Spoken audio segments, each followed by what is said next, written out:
ಎಲ್ರಿಗೂ ನಮಸ್ಕಾರ. ನಾನು ನಿಮ್ಮ ಗೆಳತಿ Shobha Kumar. Welcome to my channel. Friends, ಇದೊಂದು ಫನ್ನಿ ವಿಡಿಯೋ.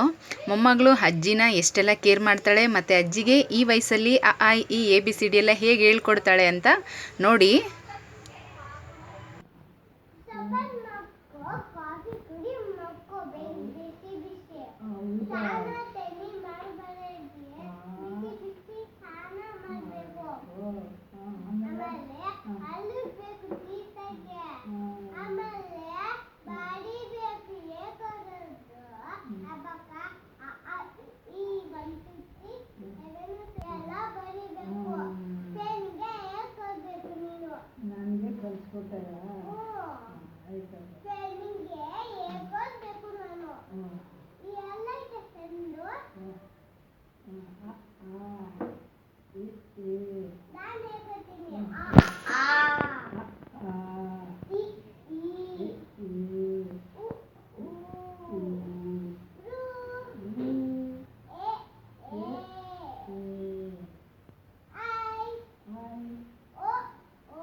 ಫ್ರೆಂಡ್ಸ್, ಈ ಖುಷಿಯಾದ ವಿಡಿಯೋ ನಿಮಗೆ ಇಷ್ಟ ಆಯಿತು ಅಂತ ತಿಳ್ಕೊಳ್ತೀನಿ. ಇದೇ ಥರ ಇನ್ನಷ್ಟು ವಿಡಿಯೋನ ನಾನು ನಿಮ್ಮ ಜೊತೆ ಶೇರ್ ಮಾಡ್ಕೊಳ್ತೀನಿ ಅಂತ ಹೇಳ್ತಾ, ಈ ವಿಡಿಯೋ ನಿಮಗೆ ಇಷ್ಟ ಆಗಿದರೆ ಲೈಕ್ ಮಾಡಿ, ಶೇರ್ ಮಾಡಿ, ಸಬ್ಸ್ಕ್ರೈಬ್ ಮಾಡಿ.